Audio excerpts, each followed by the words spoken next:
मेरे प्यारे विद्यार्थियों, आज हम प्रायिकता के बारे में कोई अध्ययन करेंगे। प्रायिकता या प्रोबेबिलिटी जो है ये संभावनाओं की सांख्यिकी है। इसमें संभावनाओं के बारे में बात किया जाता है, जैसे कि आज बादल है तो बरसात होगी, बरसात होगी तो फसल भी अच्छी होगी, फसल भी अच्छी होगी तो आपकी महंगाई कम होगी। ये सब संभावनाएं हैं।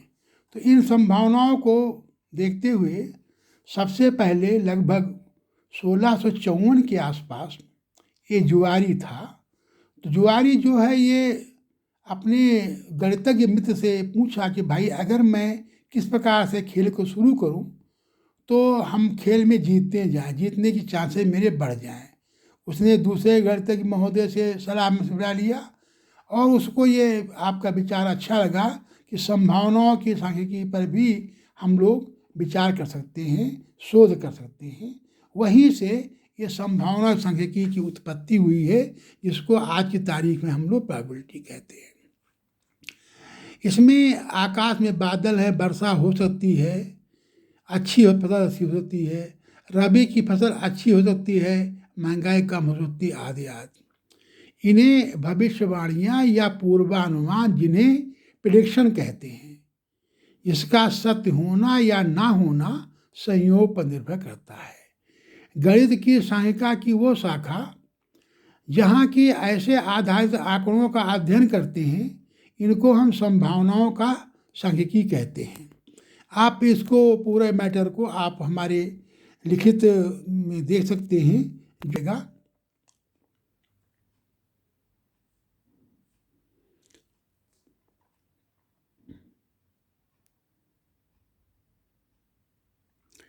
जैसे क्रिकेट में हम जब टॉस करते हैं तो या तो चित्त आता या पट आता, जिसको शीर्ष कहते हैं या पुच्छ कहते हैं, या एज अथवा टेल कहते हैं।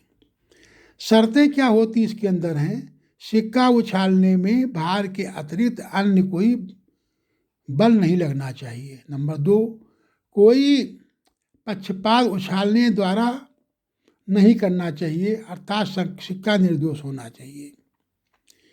1 रुपये के सिक्के में अशोक स्तंभ को हम एच बोलते हैं, विपरीत पृष्ठ को हम टी बोलते हैं। सिक्का अपने चक्रीय कोट पर ना ठहर जाए, ये हमारी कुछ शर्तें होती हैं।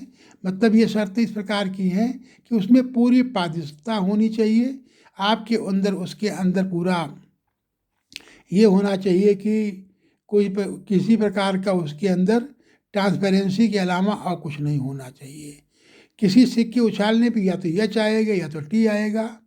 अगर कोई पौसा है, अगर डिस्क है जिसमें 1 2 3 4 5 6 नंबर लिखे हुए हैं, तो उनको अगर संभावनाएं, उनमें प्रत्येक ऊपर आने की संभावनाएं रहती हैं। अगर एक सिक्के को उछालेंगे तो या तो एच आएगा तो टी आएगा, एक सेट बनता समझिए एच टी बनेगा। अगर 2 सिक्कों को उछालेंगे तो आपकी 4 सेट बनेंगे, H H H T H T T. उसी प्रकार 3 सिक्कों को उछालेंगे तो हमारे 8 सेट बनेंगे। अगर हम 2 डिस्क को अगर उछालते हैं तो उसके अंदर 36 हमारे 36 उनकी जो है संख्या हो सकती है। तो एक सिक्का उछालने पर एच तथा दूसरा सिक्का उछालने पर टी आया है, इसे दूसरी घटना कहते हैं। इसको एच टी से 61 से प्रदर्शित करते हैं। यह समाज समुच्चय है।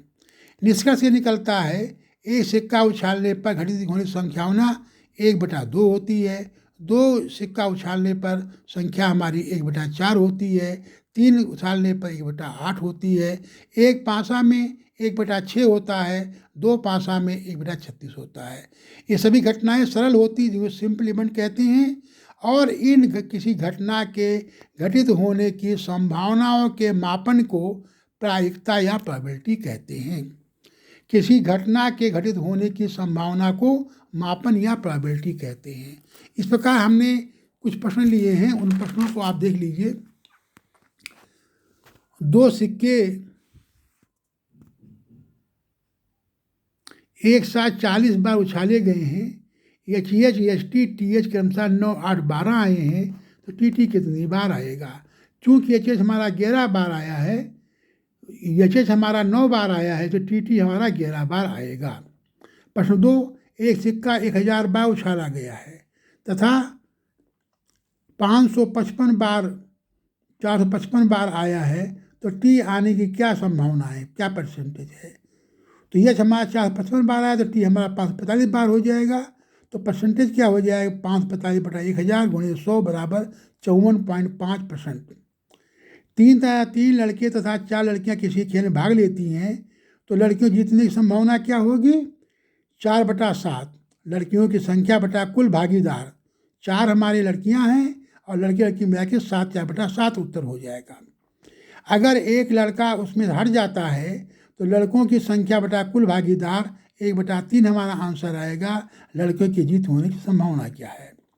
एक घूमने वाली पहिया पर 1, 2, 3, 4, 5, 6, 7, 8 अंकित हैं, तो जो पॉइंटर है, संकेतक है, सम संख्या पर रुकने की प्राथमिकता क्या होगी। क्योंकि 1 से लेकर 8 तक 4 संख्याएं हमारी सम हैं, कुल संख्या हमारी 8 है, इसलिए पहिया पर सम की संख्या बटा पहिया पर कुल संख्या बराबर 4/8 बराबर 1/2। इस प्रकार से ये कुछ प्रश्न हमने हल किए हैं। आपके हाई स्कूल के एग्जामिनेशन में प्रायिकता और सांख्यिकी मिला के 10 नंबर के प्रश्न आएंगे।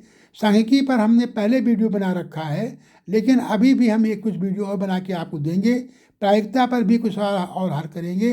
इस प्रकार हम विद्यार्थियों, ये नया चैप्टर है, बहुत अच्छा चैप्टर है, बहुत इंटरेस्टिंग चैप्टर है। आप प्रोबेबिलिटी को ध्यान से पढ़िए, कम से कम 5 नंबर आपके पक्के हो जाएंगे। धन्यवाद विद्यार्थियों।